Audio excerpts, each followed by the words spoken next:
Hello everyone, how are you? I hope you all are doing well. तो आज मैं आ गई हूँ इंग्लिश ग्रामर के एक नए टॉपिक के साथ। आज मैं बताने वाली हूँ हैज़ टू और हैव टू के प्रयोग, कि हैज़ टू और हैव टू का प्रयोग कहाँ पर होता है और किस तरह के वाक्यों में होता है।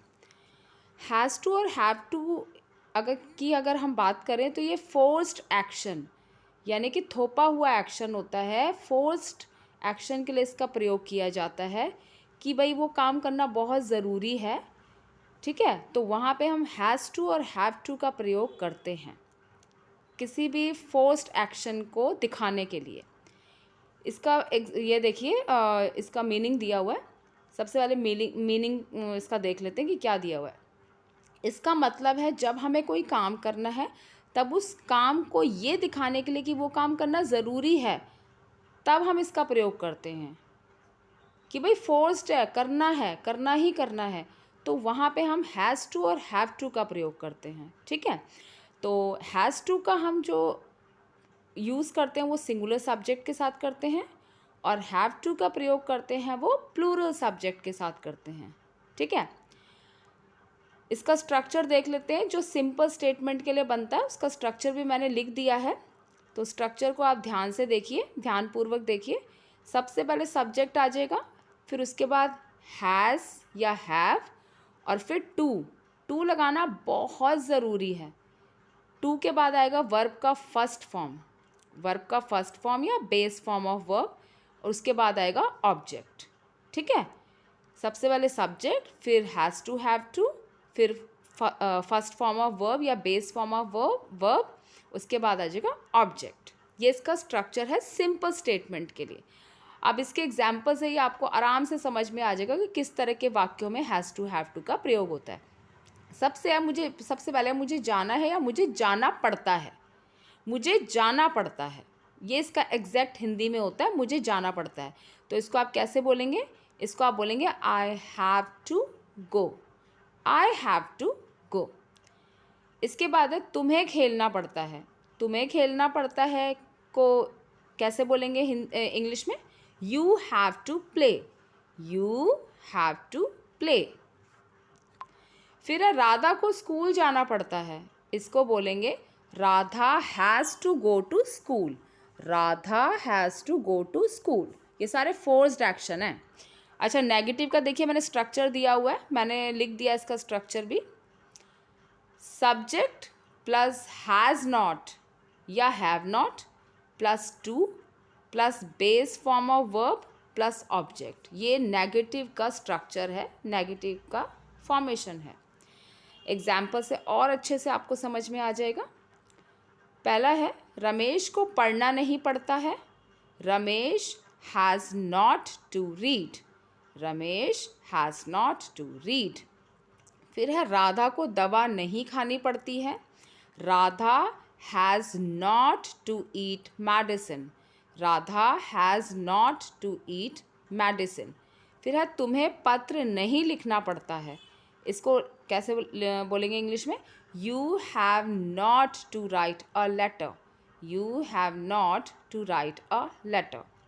फिर है विद्यार्थी को कड़ी मेहनत नहीं करनी पड़ती है, इसका आएगा students have not to do hard work, students have not to do hard work. फिर इसके बाद मैंने इंटरोगेटिव का स्ट्रक्चर लिया है और नेगेटिव इंटरोगेटिव या इंटरोगेटिव नेगेटिव का भी उसके नीचे लिया है। तो देख लेते हैं इंटरोगेटिव का क्या स्ट्रक्चर है।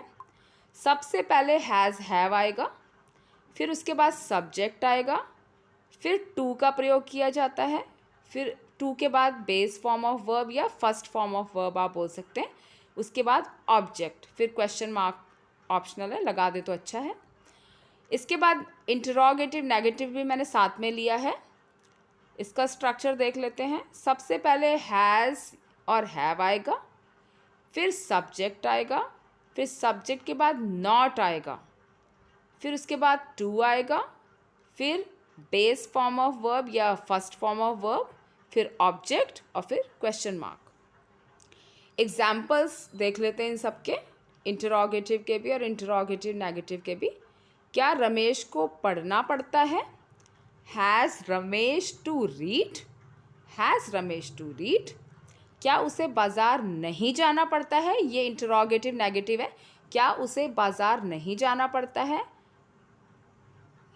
Has he not to go to the market?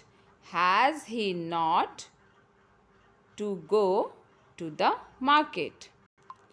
इसके बाद है, क्या रमेश को खाना खाना पड़ता है? Has Ramesh to eat food? Has Ramesh to eat food? फिर है, क्या मुझे पानी पीना पड़ता है? Have I to drink milk? Sorry, have I to drink water? Sorry, have I to drink water? Have I to drink water? इसके बाद है, क्या राधा को दवा नहीं खानी पड़ती है? Has Radha not to eat medicine?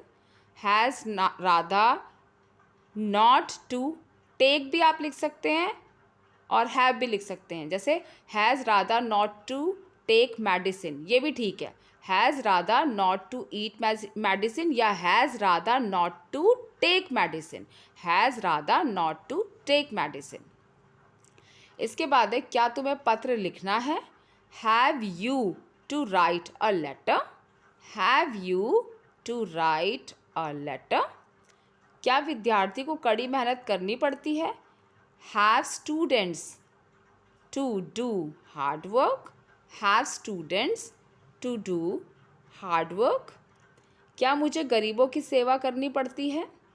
Have I to serve the poor? Have I to serve the poor? क्या आप लोगों को परीक्षा देना पड़ता है? Have you to take an exam? Have you to take an exam? तो इस तरह से आज के लिए इतना ही काफ़ी है।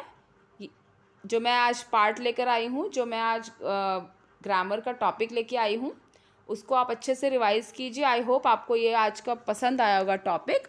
इसी तरह से मैं बेसिक ग्रामर के साथ धीरे धीरे आगे और आपके लिए अच्छे अच्छे टॉपिक्स लेकर आऊँगी ताकि आपका बेसिक कॉन्सेप्ट और अच्छे से क्लियर हो। मुझे उम्मीद है कि आपको आज का टॉपिक बहुत पसंद आया होगा और उन सभी को बहुत बहुत धन्यवाद जिन्होंने ऑलरेडी मेरा चैनल सब्सक्राइब किया हुआ है, लेकिन जो खाली देख लेते हैं और सब्सक्राइब नहीं कर रहे, उनसे यही रिक्वेस्ट है कि मेरा चैनल प्लीज़ सब्सक्राइब कर दीजिए, शेयर कर दीजिए, लाइक कर दीजिए। इससे बहुत इंस्पिरेशन मिलता है अच्छे अच्छे टॉपिक्स को लाने के लिए। And thanks a lot for watching my videos. Stay in touch with me. God bless you.